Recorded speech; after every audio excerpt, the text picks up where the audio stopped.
मैं ये कहना चाहता हूं कि जनजाति समाज पूरे देश में हिंदू समाज है। जिस प्रकार से अलग धर्म कोड की मांग जो यहाँ की गई है, ये बहुत गलत है। मैं इस पे आपत्ति करता हूँ। देश के 720 जनजातियां इसकी आपत्ति करती हैं। धन्यवाद। 1931 के जनगणना में दौरान जब देश ब्रिटिश शासन में था, तब जिन्हें हम आज गर्व से एसटी यानी आदिवासी कहते हैं, उन्हें अलग श्रेणी ट्राइबल के अंतर्गत गिना गया था।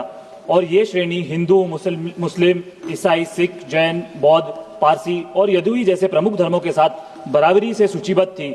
उस जनगणना में 82,50,000 से ज्यादा आदिवासियों को अलग दर्जा दिया गया था और साथ ही ये भी कहा गया था कि आदिवासियों की विशिष्ट सामाजिक, सांस्कृतिक, आध्यात्मिक पहचान किसी अन्य संगठित धर्म के साथ समाहित नहीं होती है।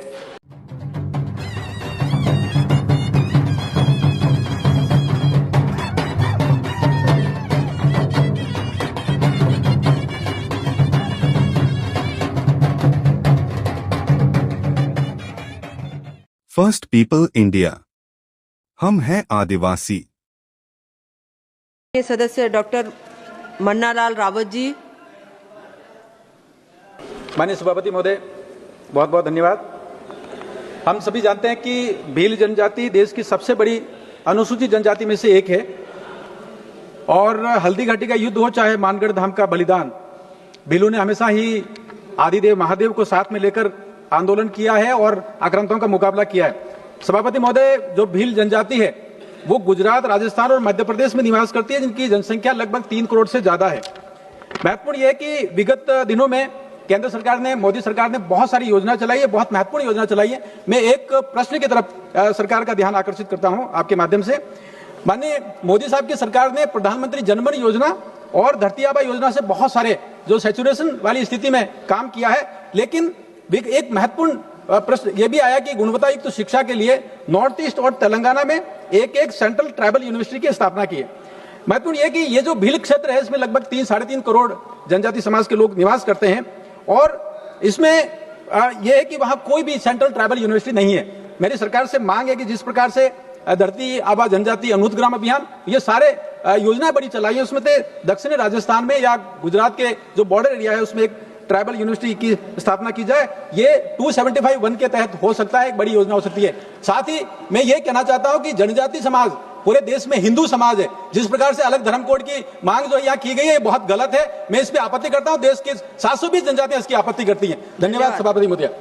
माननीय मैं इस सदन को याद दिलाना चाहता हूं कि 1931 के जनगणना में दौरान जब देश ब्रिटिश शासन में था, तब जिन्हें हम आज गर्व से एसटी यानी आदिवासी कहते हैं, उन्हें अलग श्रेणी ट्राइबल के अंतर्गत गिना गया था। और ये श्रेणी हिंदू, मुस्लिम, ईसाई, सिख, जैन, बौद्ध, पारसी और यदुई जैसे प्रमुख धर्मों के साथ बराबरी से सूचीबद्ध थी। उस जनगणना में 82,50,000 से ज्यादा आदिवासियों को अलग दर्जा दिया गया था और साथ ही ये भी कहा गया था कि आदिवासियों की विशिष्ट सामाजिक, सांस्कृतिक, आध्यात्मिक पहचान किसी अन्य संगठित धर्म के साथ समाहित नहीं होती है। मैं आपको ये भी बताना चाहता हूं कि कॉन्स्टिट्यूशनल ऑर्डर 1950 में भी ये कहा गया है, एज वेल एज कार्मिक एवं प्रशिक्षण विभाग DOPT की गाइडलाइंस के दिशा निर्देशों के भावना के भी विरुद्ध है, जो स्पष्ट रूप से कहता है कि अनुसूचित आदिवासी की स्थिति धर्म से स्वतंत्र है। मैं आपको याद दिलाना चाहता हूं कि in the 2011 Ram Ratan case, the Supreme Court noted that the scheduled tribe in Madhya Pradesh, like the Gonds, have distinct customary and religious practices. Their customary laws govern their social life and not the codified laws. In 2020 also, the Supreme Court made an observation regarding separate Sarna religious code for the Adivasis. The union government has acknowledged in affidavits that many tribals don't identify as Hindu but as Sarna followers or traditional animists. In 2021, the Orissa High Court also confirmed and requested the government to adopt a separate Sarna religion for the census and tribal faith.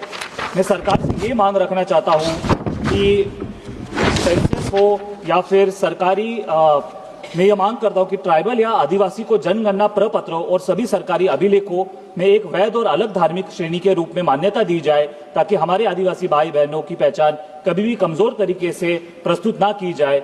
Bharat सरकार से आग्रह करता हूं कि हम अपने संविधान की भावना का सम्मान करें और आदिवासियों को सांस्कृतिक विलुप्ति से बचाएं और अपने उन पूर्वजों की विरासत का सम्मान करें जिन्होंने हमारे जंगलों, जमीनों और अद्वितीय जीवन पद्धति की रक्षा, संघर्ष किया। धन्यवाद।